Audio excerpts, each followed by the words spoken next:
Welcome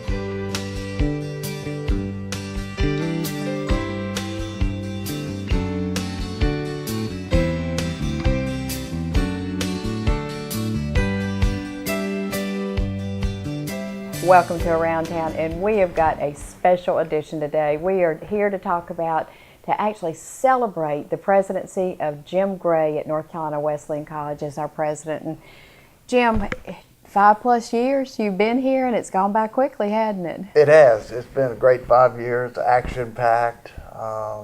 Not sure how I'm going to do with all this time that I'm going to have, but it's been a great stay in Rocky Mount. I've enjoyed it very much. Speaking of action-packed, people, you were sharing a story. Kids might ring the doorbell at 10 o'clock at night. So you and Beth, Mama Prez, are kind of always on call. Well, that's right. You know, college kids want access to the president. When you live on campus, you have to be willing to do that. We put a basketball goal in the driveway right after we got here, and just all weekend, just about every weekend, kids are playing basketball, and that's good because then we can interact with them.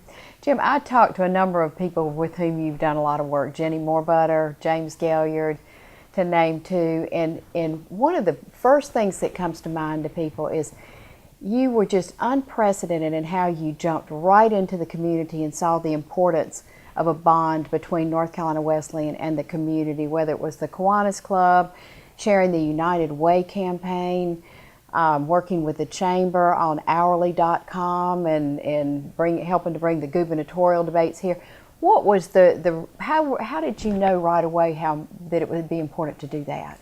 Well, it was pretty easy, Gene, to figure out we needed to do it because I heard a lot of complaints from people about the school was kind of removed, we're 6 miles out, and that the former president it just wasn't a priority for him to get involved. So I heard enough stories. I said, boy, we got to change this. It turns out that the partnerships that we've created, like with the city, have really paid off for the college. It's not just something that's nice to do, but we have a tennis center, beautiful tennis center, that if our relationship hadn't gotten better with the city, we wouldn't have the tennis center.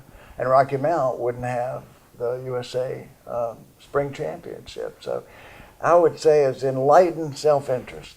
Oh, good. Well, but I didn't make that up. I can't remember who said that. But it took a leader to get the ball rolling, Jim. And you truly did this. And let's talk about the tennis courts in the USA South. The tennis courts, an $800,000 investment, private funds, but also Nash Tourism and the city of Rocky Mount. But that's just a wonderful facility to serve the whole area, isn't it? It is, and I'm a little frustrated that not more people play tennis out here. We invite people. You're welcome. The city put money into it. It's wide open. It's not locked. Come out here 24/7, except when our team is playing on it, and that's not that often. And enjoy the beautiful courts. And now that I understand they're going to redo Sunset Park courts, so when those are out of commission, come on, weekdays, weeknights, we have lights, play at night in the summer, so come on, we want people to come on our campus and see who we are. And a real testament to how good they are is the 6th championship, Division III championship of your men's tennis team, and we've got a picture to show of them. That's fantastic. Well, they're great kids. It says a lot about Wesleyan. There are 3 coaches. We've won it 6 years in a row with 3 different coaches. So it's institutionalized. Most of them are international players. But they're not just kids over here to go to America and drink some beer and go to school a little bit and play tennis. These are serious students. Our number 1 player is out this year. He's going to play professionally. He finished number 2 in the country last year. He's going to go home to Sweden, get his shoulder fixed, and come back next year and graduate, and then go on and be a pro. Super, Jim. I think one of the early things I heard you say that I thought, wow, that's pretty bold. You said we're not just going to be a good college; we're going to be a great college. And it wasn't several years later that the U.S. News and World Report rated North Carolina Wesleyan one of the top 50 colleges in the South. Well, that was nice, but we're not there yet. I still say that we're a good school on our way to being a great school. Yeah, when I first got here and I first talking about we have the opportunity to be America's next great college. As they say now, crickets.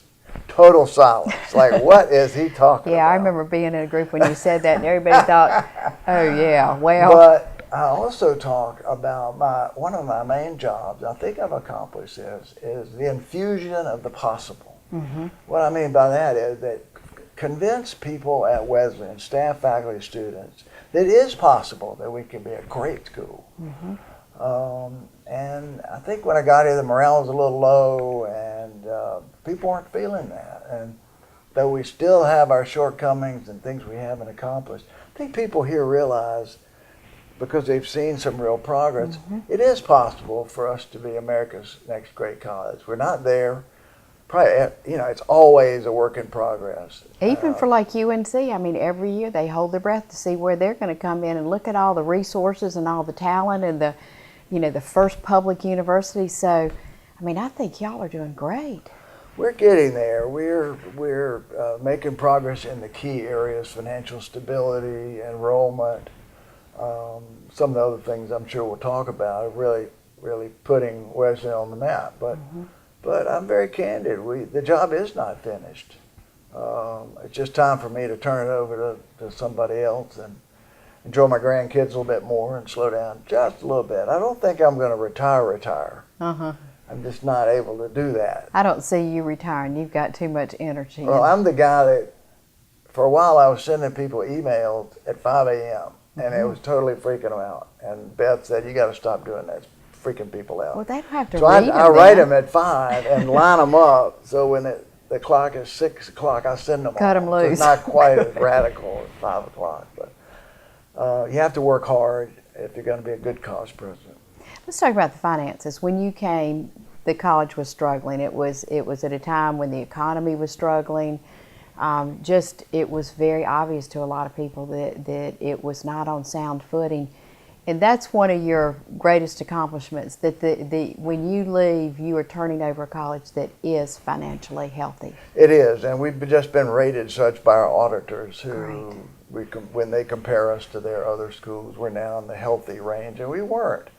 What was going on was that the traditional enrollment was stagnant or going down a little bit.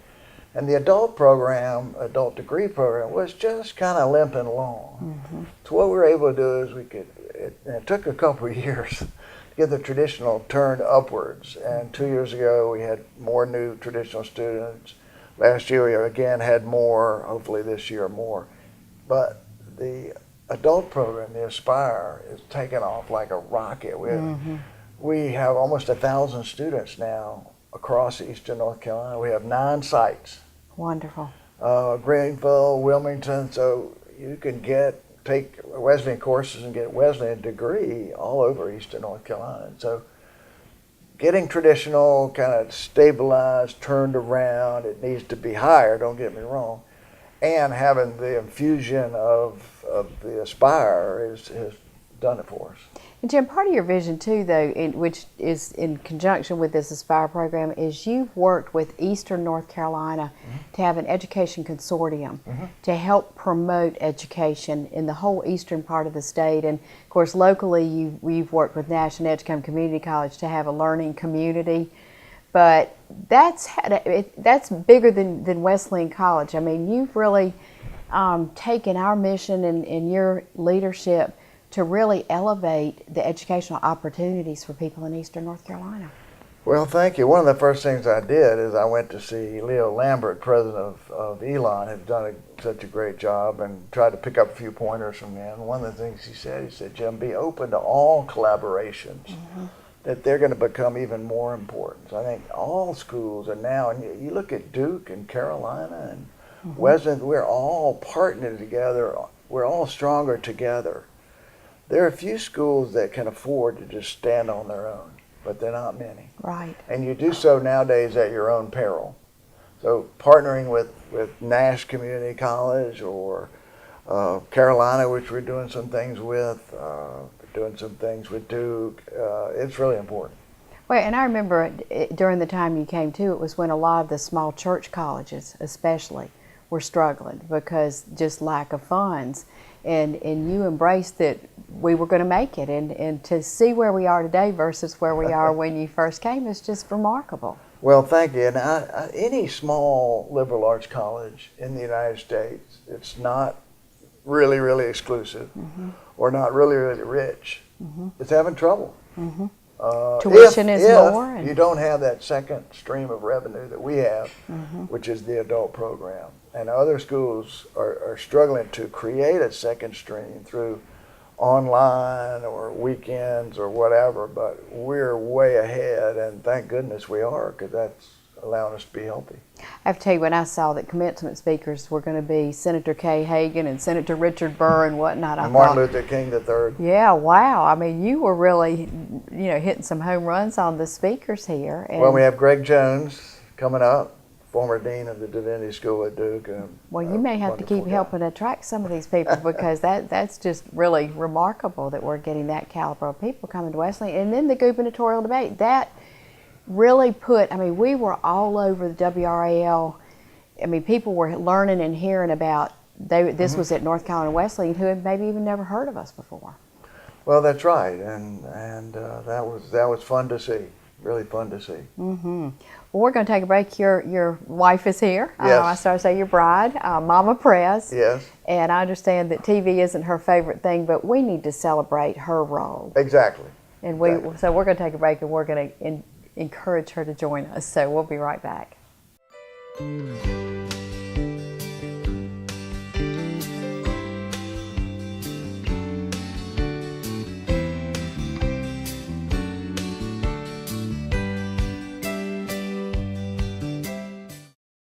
Are you just starting out on your own and want to be independent? Do you have a family and need a bigger home?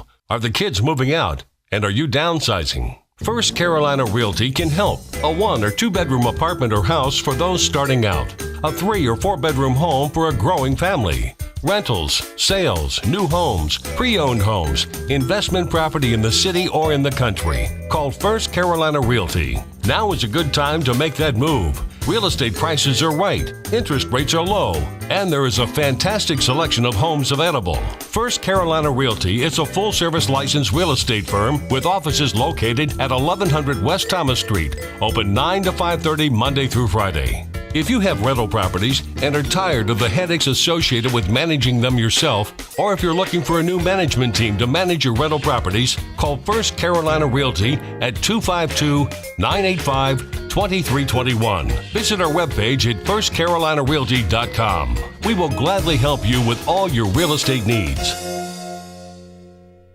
Hi, I'm Jean Almond of Almond's Drugs, and I want to invite you to be Almond's customer for your prescriptions. Our average pharmacy wait for your prescription is only 10 to 15 minutes. We have drive-through windows at both locations. We will deliver your prescription free. Our friendly and very experienced pharmacists specialize in consultation, and we are locally owned and have been a loyal part of your community for over 70 years. Just make one phone call to us and we'll make the transfer so we can start taking care of you.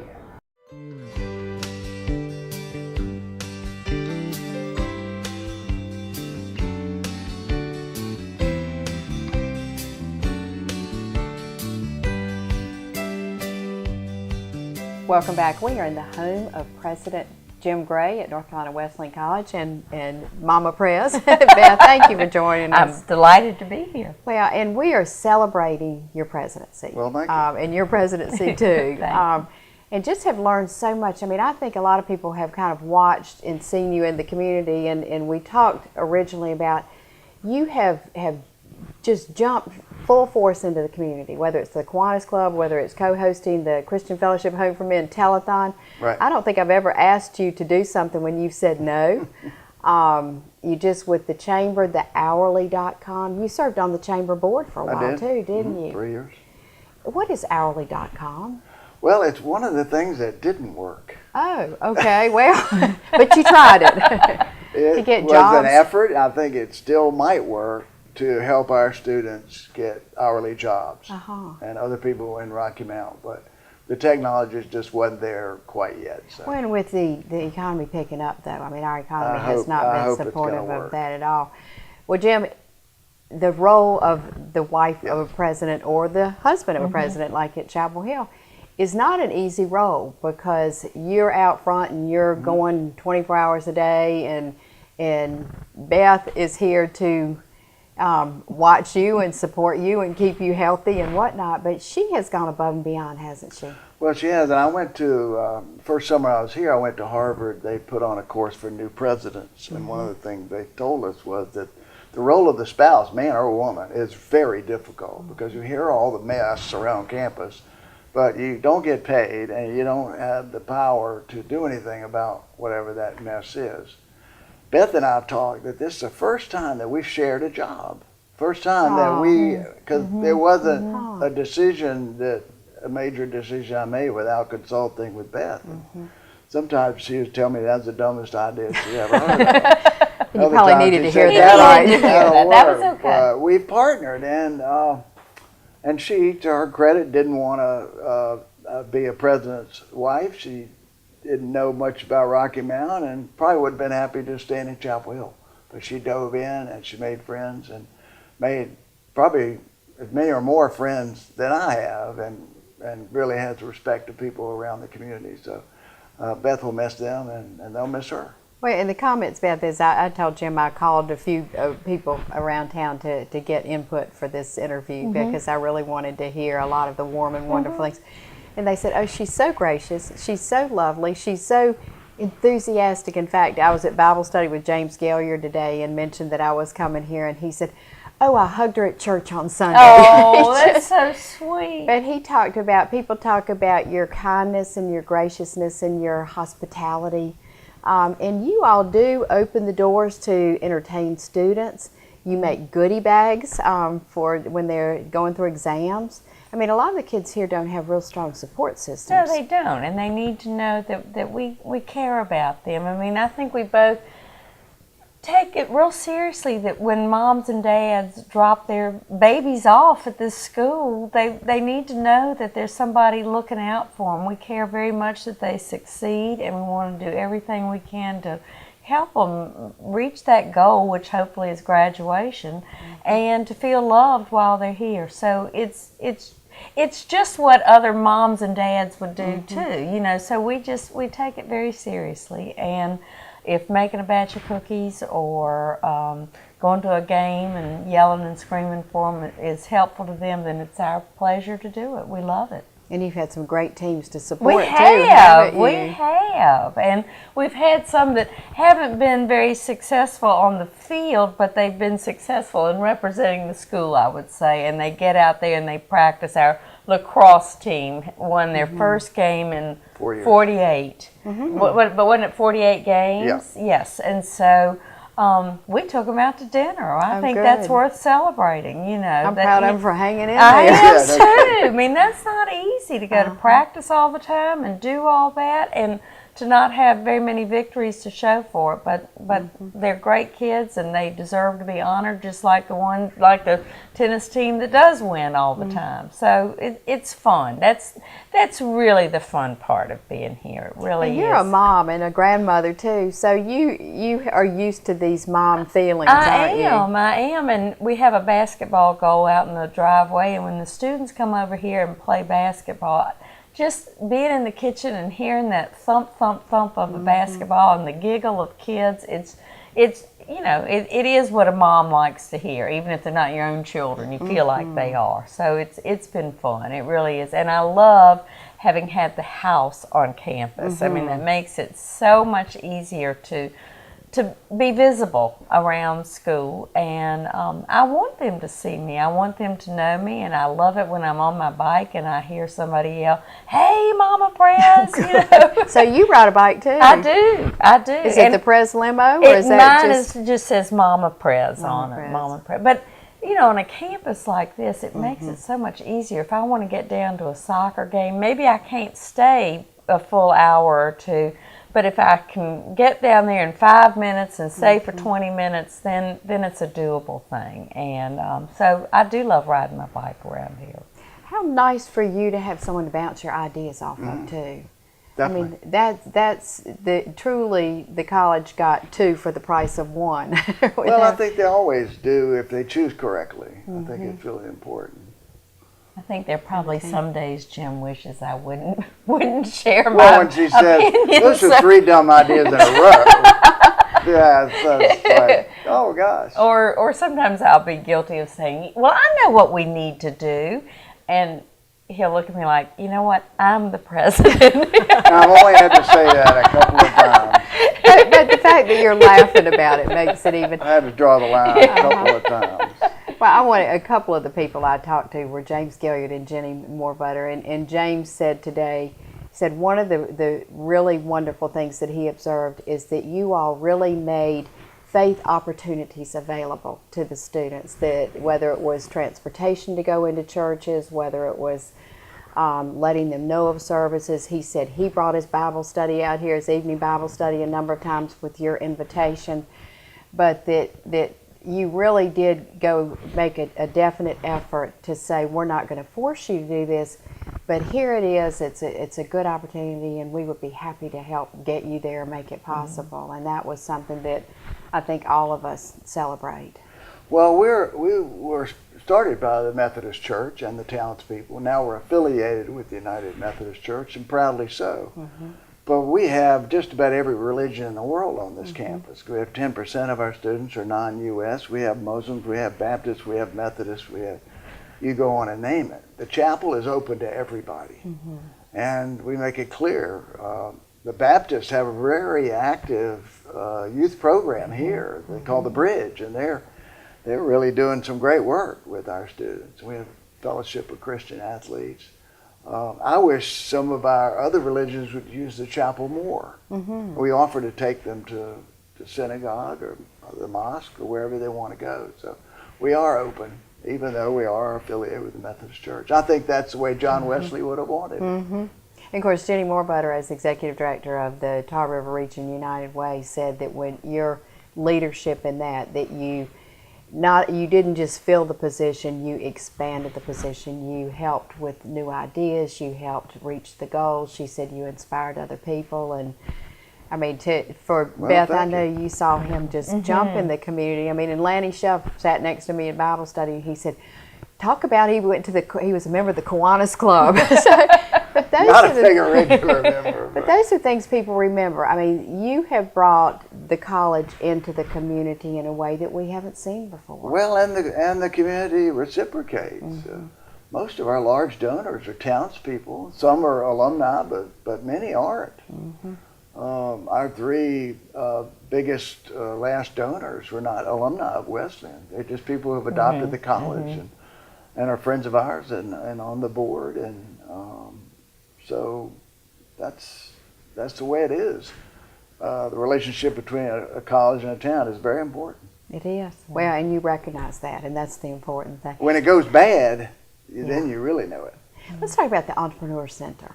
That's really exciting. It's the money's there to help the seed money to get it started, and you are going to stay engaged in that. Is that correct? Absolutely. I have a part-time contract to follow on with that because we're not out of the ground yet. We haven't broke ground yet. We've raised $3.6 million. Our major donors are Don Stallings, who many people know, been very generous with us. We have an anonymous donor, and Body Noel Enterprises, and so we've raised a lot of money. We need about another $1 million to break ground, and so that's what I'm focusing on right now with some donors and a couple of grants that we're going after to try to get that thing out, because that could transform Eastern North Carolina. It can create those small jobs over time that will lift Eastern North Carolina out of its economic situation. It's not going to be General Motors with 10,000 employees. It's going to be a Subway franchise with 3 employees. Well, and the YAY program that's meeting in Gateway Technology Center, I had the opportunity to go and talk to the young entrepreneurs there, so they might be future participants. Yes. And we've just taken that over class. from the chamber, so we're excited about that. Oh, okay. The Young Entrepreneurs Program. Looking to the future, share with everybody, what are you excited about living in downtown Durham? I guess you're going to the mountains for the summer. Well, I think it'll be fun. I think it'll be interesting. We're thinking it's worth a try anyway. So we would rent for a year or two to make sure we like it before we do anything. But our children and grandchildren live in Durham, and I'm kind of ready to be a grandmother and have time to go to their little soccer games and t-ball games. We've missed out on that. You know, if there's a football game here or a soccer game in Durham, we go to the football game here. So I'm looking forward to some time with my grandchildren. And reconnect with friends in Chapel Hill, too. Absolutely, that'll be great, too. Yes, I've missed them. Although it's not that far between the two towns. And so I look forward to keeping up with my Rocky Mount friends, too. The car goes both ways, so we'll be back. Good. And Jim? Well, I'm not going to sit around. My golf game doesn't have that much potential. So I'm going to probably I want to fulfill my obligations to Wesleyan and follow through. But I'll probably do some part-time fundraising for some causes that I really believe in and for people that I really want to work with. And so I'm going to be pretty busy. Well, don't forget us. No, We won't forget you. Never forget We sure won't. We realize how much Hope you you've come done. back. Yeah. Well, good. And gosh, Wesleyan College, with it really helps attract those future entrepreneurs too, because we've got the culture at the Dunn Center, and lots of great things are happening here, and a lot of that, the credit goes to you all. So thank you. Thank you, Jane. Well, thank you. It's been great fun. It really has. Wonderful. And thank you for joining us. We'll see you next time. Thank you.